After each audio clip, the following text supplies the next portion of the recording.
Jennifer. Hello.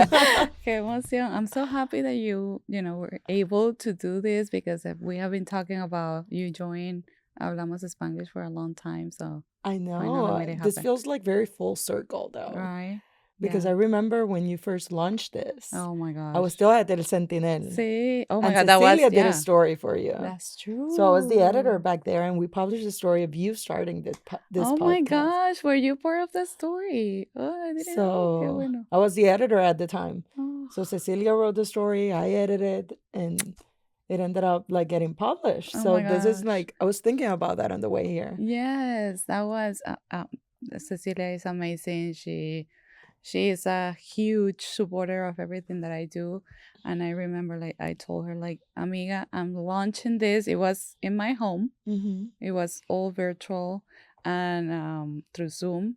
And I remember like I love what you're doing. Let's put this out. And I love what you guys did because it was like UCF alumna, something like that. She's ¿cómo se llama? Perdí la Hablamos broma. Spanglish, you No, see? but ¿Cómo you se? guys put like UCF alumna is inspiring immigrants here in Mm-hmm. Central Florida, something like that. So I I love. remember that Yeah. when she told me about it, I loved the title because Mm. that's something that I feel that I identify myself with a lot. I even have like shirts that say Oh, like Hablo really? Spanglish and stuff like that. So, and that's literally how I grew up Okay. because my mom grew up in New York, Okay. even though she's Puerto Rican. And I was Mm. born and raised in Puerto Rico. So everything in Okay. my house was Spanglish. So Oh my I remember when gosh. she pitched that story, I was like, yeah, go for it. So at what age did you come to the United States? After I graduated college, I would Oh, actually, yeah, I was really? born and raised in Puerto Rico, which is, Okay. I mean, we're U.S. citizens. Uh-huh. It's part of the U.S. Yeah. It's a U.S. colony, actually.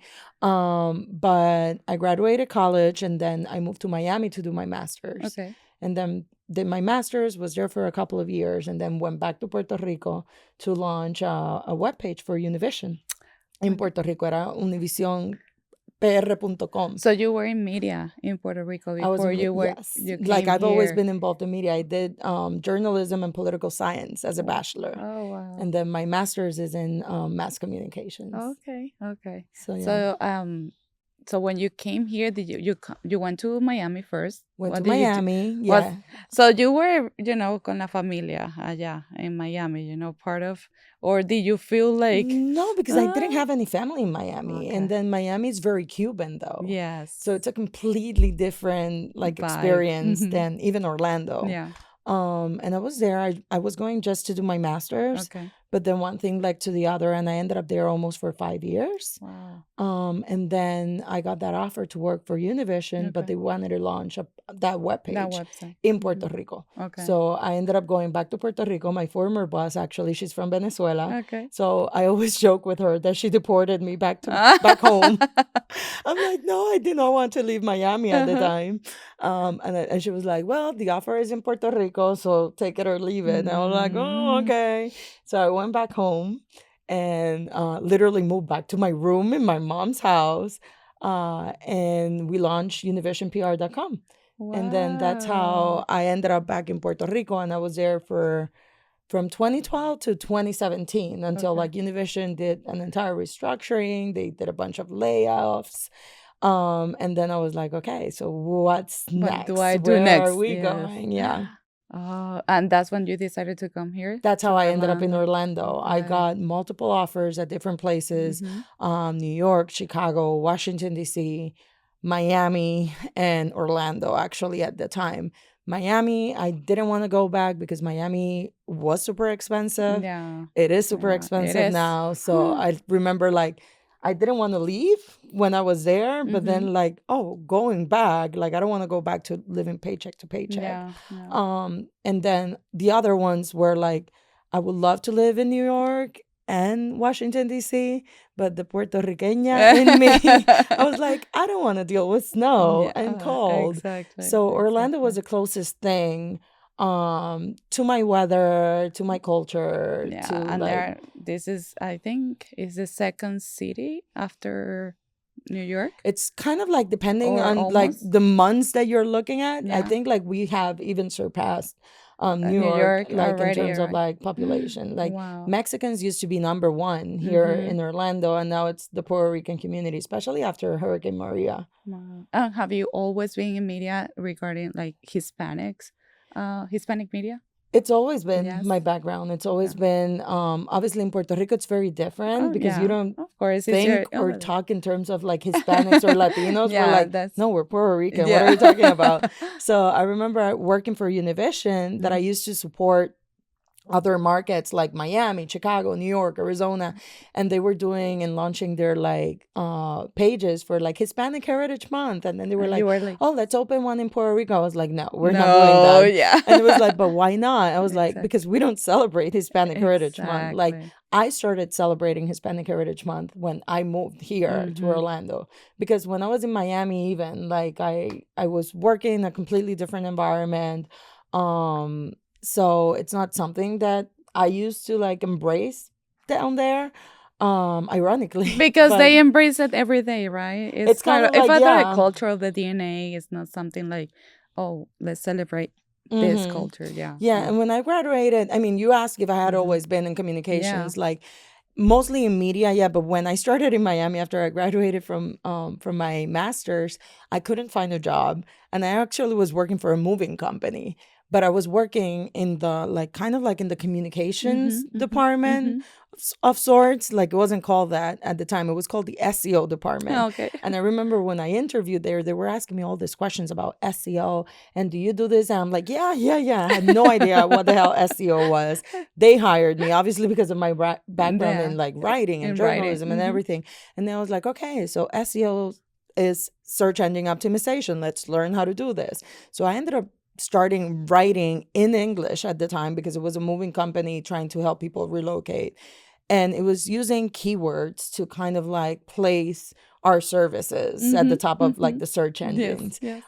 And then from there, I ended up working for like a small digital paper in Miami, Oh my and that's gosh. how Univision then found me, Wow. pretty much. But it was and I feel like a lot of the things in my life have been very full circle, and Mm-hmm. I hadn't realized that until now, saying it out loud, that I Yes. was working for that moving company and relocation services and economic Yes. development and everything, and that's kind of like what I'm doing now I too. no, I and I love it because I always shared that story is when when I tell my story because I my first job was at a small business. It was two Venezuelan brothers that were starting their own company here in Orlando. But that was when I graduated from college. Hmm. At that time, it was the economic crisis here in the United States, so there weren't many Well, jobs that's what happened to me. I opportunities. graduated in 2008, Uh, 2009, so yeah, nobody was hiring. exactly the same thing. So I was like, yeah, I won that job. It was me like growing the merchandise, putting, like getting and cleaning everything and doing just administration of the company. So I learned how to invoice, how to start a business Hmm. basically. So I was like, why did I have to go through this? Then years later, I started my own business. So Like it's everything, I like you learn the hard way, yeah, right? At the yeah. moment, like it's frustrating, right? Like I remember seeing a bunch of my friends Mm-hmm. that ended up working for like TV stations at like news producers, or they were at least starting as an intern Mm-hmm. or whatever. Yeah. But my biggest mistake was not doing an internship that very Mm-hmm. last semester because I was focused in like finishing my Mm-hmm. degree, doing my teeth. Yeah, thesis. How do you say that in English? Thesis? My Thesis? thesis. I could for no, if my life depended on it, like I couldn't say that word in English.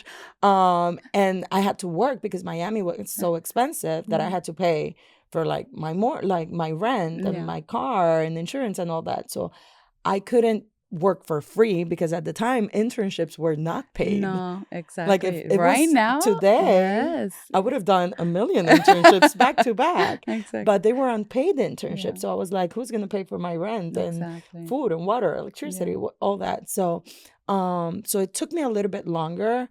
And I remember being very frustrated because they were already working in news and I'm Mm-hmm. working for a moving company. Mm.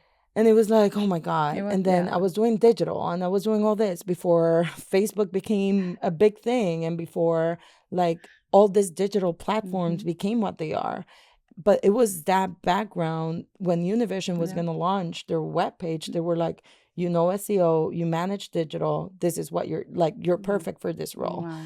And kind of like, I always feel like God put me there Hmm. for a reason. And I was kind of like at the beginning of everything digital and learning all these new tools from like SEO The and website. website and some Yeah. basic HTML coding and Oh whatnot my gosh. that I was like, I don't even know what the hell I'm doing, but Yeah. let me learn it. That eventually helped me grow within my career Yeah. in news and journalism as It's well. funny because I remember when you know, I was that was my first job, but then I kept looking for that ideal job that I wanted. It was Mm-hmm. in media. I was at Univision here in Orlando, and I remember like putting on LinkedIn, like searching for new opportunities, right? And then that the general manager at that time, he wrote to me through LinkedIn, and this was like over 10 years ago. And he's like, what kind of opportunities are you looking for? And I'm like, I actually applied for this job at Univision. And he's Mm-hmm. like, oh, come here for an interview. So that's how I got my first job, like in media, and what I wanted to do, entre comillas, because Uh-huh. I What was you thought you wanted to do at the time. yeah, but it was I was a sales assistant when I went to Univision, but I actually wanted to do promotions, Mm-hmm. marketing, or being on TV, like, or have my own Uh-huh. radio show. So, but I said, that this is the first, I have the foot in the door, right? Mm-hmm. Pero me acuerdo que at that time, I wanted to do everything, and I will do sales, like help my sales team. I will do promotions. I will produce concerts. I will be recording, Mm-hmm. como los anuncios, The the voiceovers and voiceovers, sorts. everything. Mm-hmm. I stay later to learn how to do the news. I will do the news, like, because I wanted to learn everything. And that's actually all that I learned there. I was able to put it in practice and at Prospera and now my business. So, Mm-hmm. yeah, I think everything plays Like a sometimes huge we get role. frustrated for Yeah. because we want things done when we want them done. Yeah. And God has a plan for all of us, and everything happens when it's meant to happen. And I Yeah. know, like sometimes I saw a big group of younger kids today with a teacher of a professor. I don't know if they were in college or high school or whatnot. They were all dressed up in like suits, and apparently they had just finished doing some sorts. You know, Oh, when you do those mock up things and yeah. whatever. And I was telling my coworker, I'm like, oh my God, don't you remember when people used to say those are your best times in life, and you don't realize it, and you're like, Yes, exactly. whatever. And then now, when you grow older, Oh you're my like, oh my gosh. God, look at back. So I feel like everything in life happens when it's meant to happen. It's And not. sometimes we want to push for things to happen a certain way, and they're just not meant to be, or at Yeah. least not at that precise moment. Yeah, and I think for us, for immigrants, we come here with a suitcase full of dreams. This is I always Mm-hmm. tell a heart full of dreams, and it takes us a little bit longer, right, for us to accomplish things. So I think we just need to embrace that and llevarlo un día a la vez, one day at a Mm-hmm. time, and not try to push everything.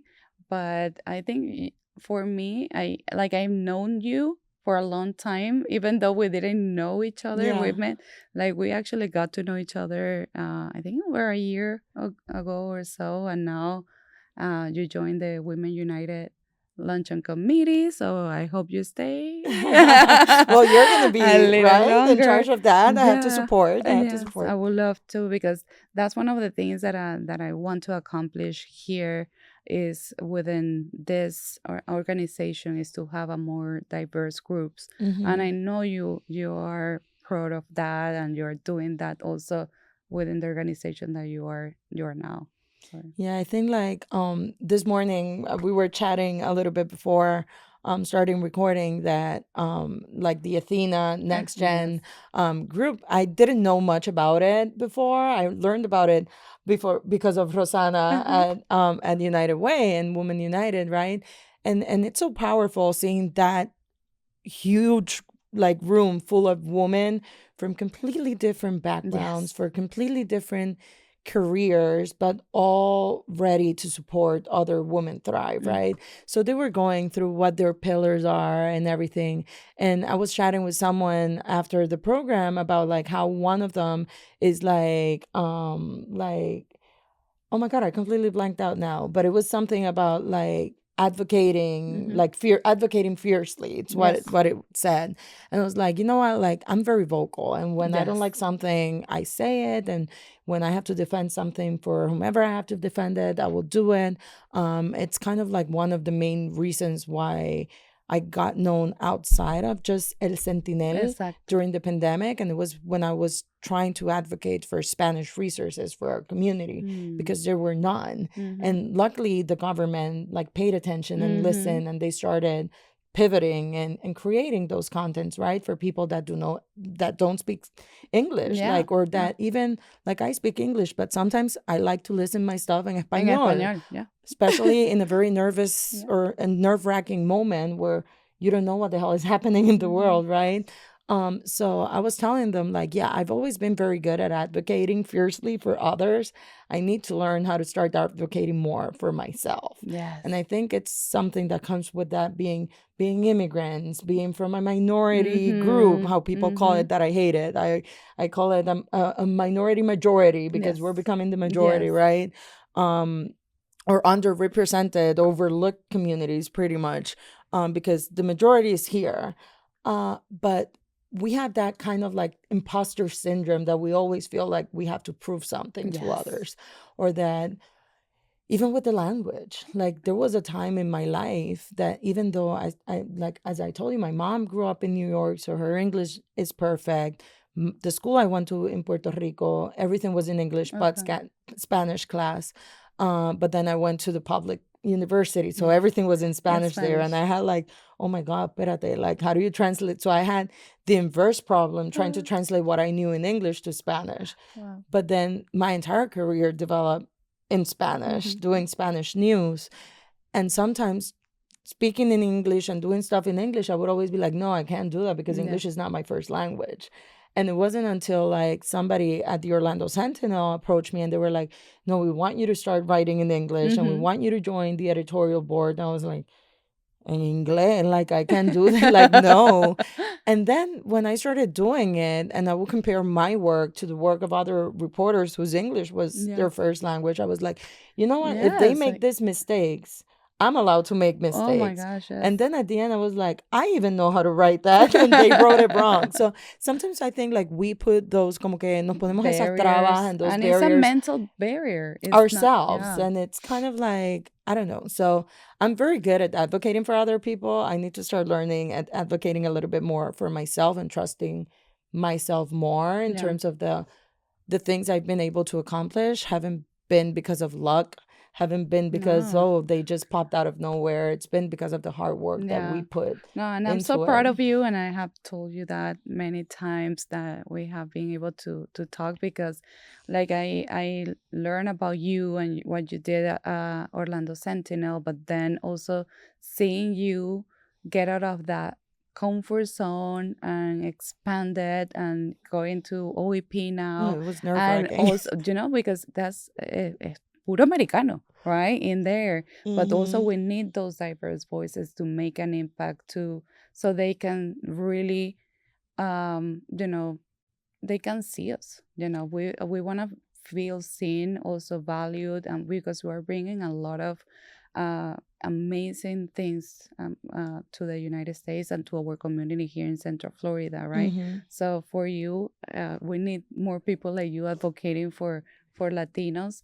So I really really proud of everything that you have accomplished. No, and you know that it's super mutual, especially like with the full circle experience of like having published that very first story when you started this and seeing everything that you've been able to accomplish here, not only with this podcast, but with your company as well. And you, like every time I feel like every time I open my social media, you're being nominated or awarded something. I'm like, I know her. So I think like it also like we also we are successful because we surround ourselves with people that are Yeah. like-minded and that are successful in their own environments. Mm-hmm. And that even though that competition exists, especially when people are in the same, like, como en el mismo ambiente, the same Yeah. career paths and whatnot, it's the, oh, I'm not competing No. in the term that, oh, I wish that you don't get this because No. I want it. Like, Mm-hmm. it's been the complete opposite, right? It's been the I'm cheering Feeling for proud. you and you're cheering for me, and then the way you grow and the more doors you open, the more doors will be open for me, and Yeah. vice versa, right? Yeah. So I think it's very important to surround ourselves with, like, our own board of directors, right? Yes, The people that are, exactly. like, looking out for us, and the people that are, like, trusting us and believing in us even when we don't believe in ourselves. Yeah. When that experience, that opportunity with the Orlando Economic Partnership came to be, Maruchi Guzman, I don't know if you've met No, her. I If not, haven't you have to get been. her here. She's Yes. amazing. She's a CEO from a nonprofit organization, Okay. Santiago and Friends, that they deal with kids with autism. Okay. And then they have Latino leadership, that they help all Mm. the Latino community, especially Puerto Ricans, Venezuelans, Okay. during Hurricane Maria, with all Yeah. the Yeah. protests in Venezuela and everything. So they help a lot, the Latino community here. And she was the one that sent me that post of, Oh, like, hey, this wow. job is available. Are you interested? And I was like, I wasn't even looking, but I have been praying what my next steps would be. Mm. And I was like, you know what? Maybe. But then I was like, that is, like you said, like, that is Yes. very white. It's very gringo. Like, I don't know anything about economic development. Like, I don't belong there. Like, what the hell am I gonna do there? And she was like, we need people like you there, Mm-hmm. precisely because of that, right? Exactly. So, We and cannot then, make an impact or a change if we don't do it from within. And exactly. sometimes we're scared of that, right? Sometimes I would say, like, Like most of the most of the time, time. Yes. todo el tiempo. Yeah. But then she was like, if not you, who will do it? Yeah. Like, you need to get in there, because then it's someone that if they say no, you'll find a way for a yes. Mm-hmm. And I think, like, that's been my journey there. And I've Mm-hmm. been very lucky that they trust my judgment, and they trust my background, and many of the things that I proposed are done, or at least considered to be able to work through them, Mm-hmm. right? Mm-hmm. So I've been very blessed with that job being my very first experience outside Yes. of news, because news, I could do it with my eyes closed. Like, I Exactly. would never, like, second guess myself. I did it for 16 years. Wow. So moving from there to kind of like your world, Yes. and then be like, marketing, like, I don't know anything about marketing. Like, for me, I was so focused in, like, breaking news and, like, representing the community. So that was completely different from, like, okay, so PR, okay, let me see what are the things that I like PR people to do to me, and the ones that I hated, let me not do Exactly. them back. But you know what? So it's Yes. kind of like finding that balance. And I But have a lot of friends that have transitioned from being in media, right, reporters, to going into PR. And I know to the it's dark not, side. is yeah, to the dark I like side. to Like, call it the greener side. I have a lot more mental health sanity now. I'm not counting dimes to but pay stuff. it's kind of like, okay, let me do some empathy work here. Let me put on the shoes of the PR and also the journalist. It's kind of like, You wear both but hats at the same yes, time, pretty much exactly. now. Yes, yes. So, my one of my best friends, Marcial, she was a reporter at Univision for so many years and a pioneer of, like, opening a Univision station in Kansas and coming here to Orlando, and now she is Oh, in she's NASCAR, killing it and in she's, NASCAR. oh my And then, gosh, especially in that career, that I'm like, yes, nena, yo no sé nada de carro. How do you exacto, survive there? And e- she's like, well, yo tampoco, but I'm learning, okay? So you learn exactly. and you, like, And she move. has been doing an amazing job also opening door for more Latinos, diverse communities, and being represented. But is the same thing, so that you are doing. Mm-hmm. So, and we need more of that. And you mentioned, those awards that every time when you open your social media, for me, it's like, wow, I don't even believe it, right?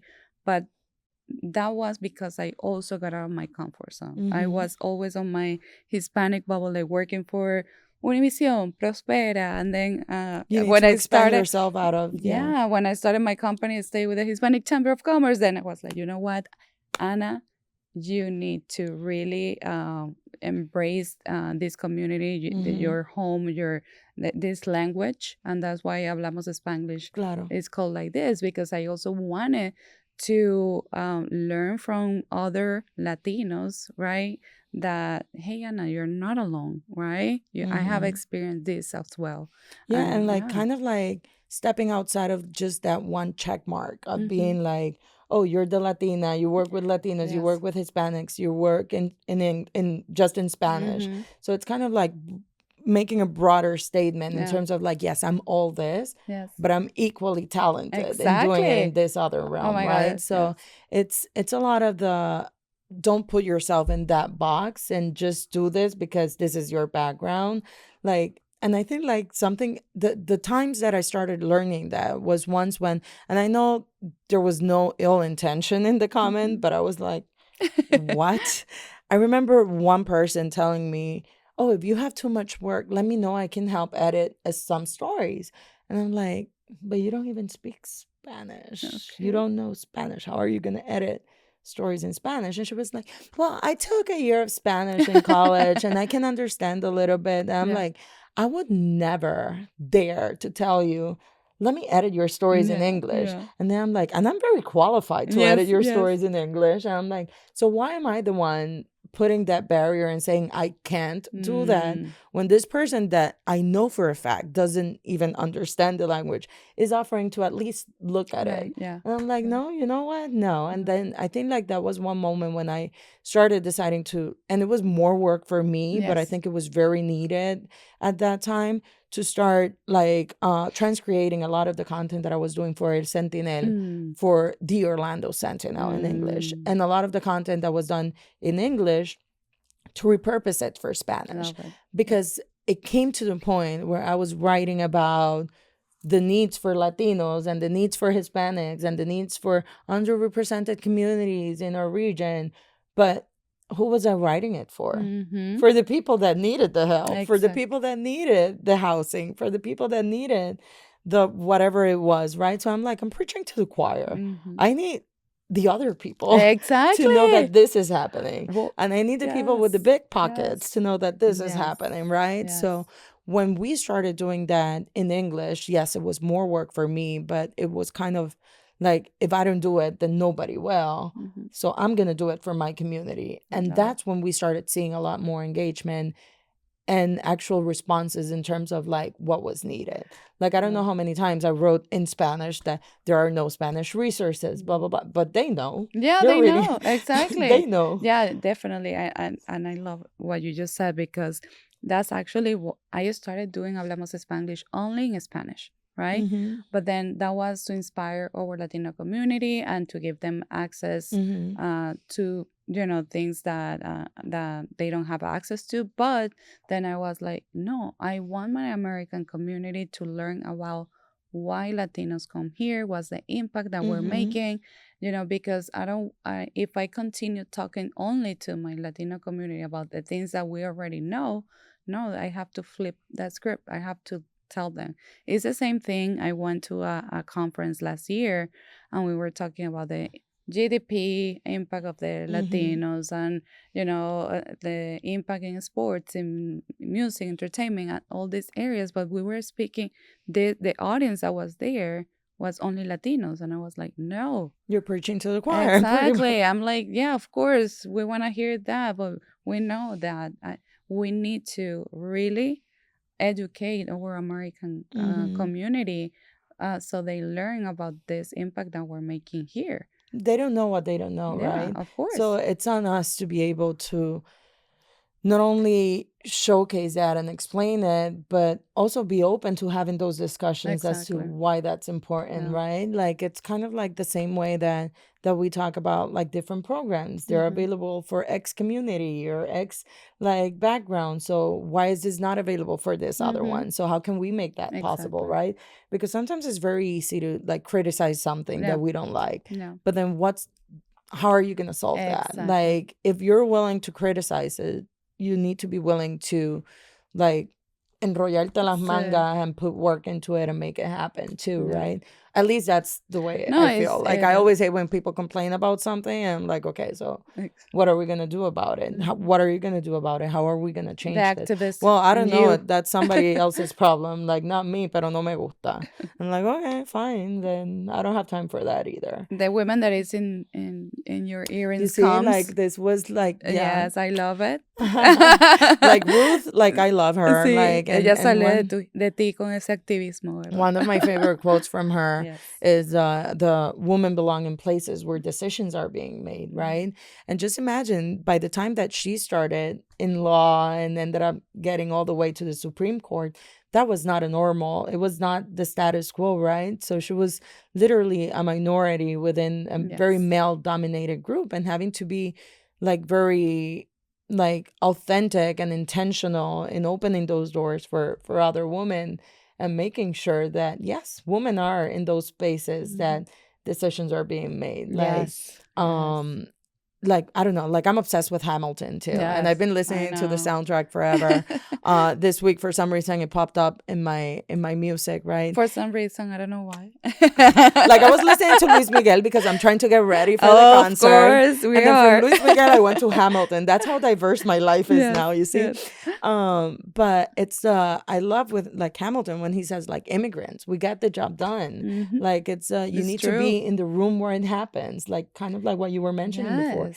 If you want to make a change, you need to do it from the Right inside now, I'm out. Like learning even how to play golf because that's where decisions where decisions are are being made, where made, like and yeah. that's male dominated. So I'm like, no Hmm. more women. We need to learn how to Yeah. play golf That and it's being you know there. how many times I've heard that is where like contracts Yeah. are like Yeah. literally like closed. Yes.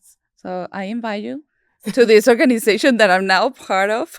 It's called Legs. Oh, So I've heard yeah. I learned about them through Women Yes. United Okay, actually there in you one go. of the Yeah, I love it. So, and also, I wanted to, I think I shared this story with you, but I started, getting out of my bubble, my comfort zone. It was through OEP.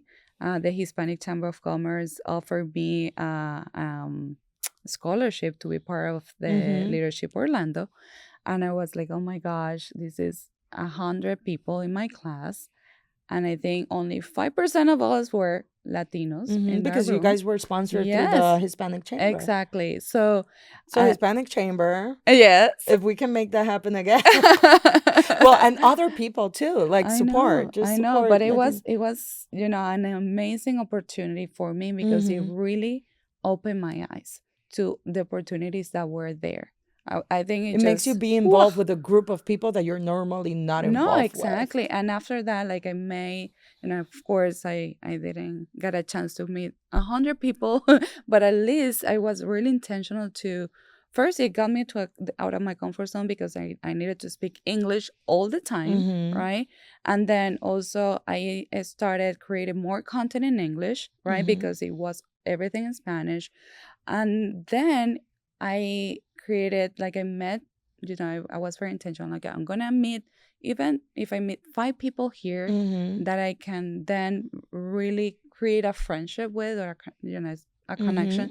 So after that, I met Bernadette in there, and she is the with GFG and Women in Wealth, and she also has a podcast here. Mhm. Hi, hello, like, oh my gosh, and she has opened so many doors for me, and also like, she tells me things that I always say to her, like, I wish, like, I saw myself the way you see me, Mhm. but it's so incredible, like how your mindset changes when you really embrace, Mhm.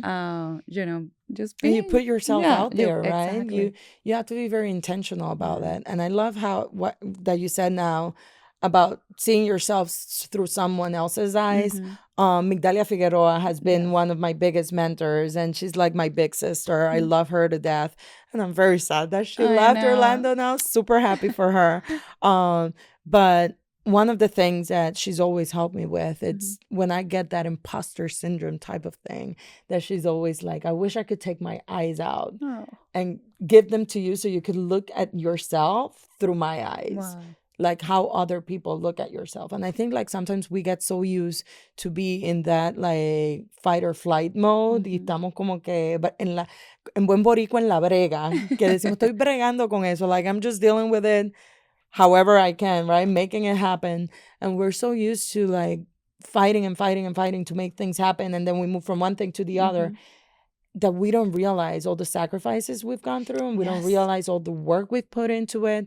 Like, as I said before, like news, I could do it with my eyes closed. I could put out that paper in like no time, the digital page, edit, do all these things. And sometimes when I would talk to people about what I did, they were like, wait, what? That you're doing? I'm like, well, I guess I didn't have any other option. Yes. Either I did it or there was no paper. So while the English side had someone who did videos, they had a photographer, they had someone who did the layout, they had someone who did digital. I was doing them all in Spanish. Wow. So, and then some, because then I was translating stories too. So it's one thing that like you kind of just get used to it and you keep going, but sometimes you lose track of the how much you're doing and the impact that those things that you're doing are having, not only in that sense for the community, because they were the ones reading all the stories we were producing, but sometimes with other people. Like I've been able to talk to people that I never met in person, but they had followed my career and they had seen me speaking somewhere else. And they're like, the moment you said X, Y, and Z, like, thank you for that. And it's like, you know what? If I can just change one person's perspective or help just the one person, I'm happy. So it's kind of like we also have to give ourselves a little bit grace and not be so harsh on ourselves. That's true. That's true. ¿Cuál es ese sueño? What's a dream that you still have in your heart that you want to accomplish and that you would like also to see for our Latino community? For our Latino community. Oh my God. I would definitely say, and little by little it's happening, right? We have more people, more Latinos representing us like as commissioners in the Florida House, in the Senate, right?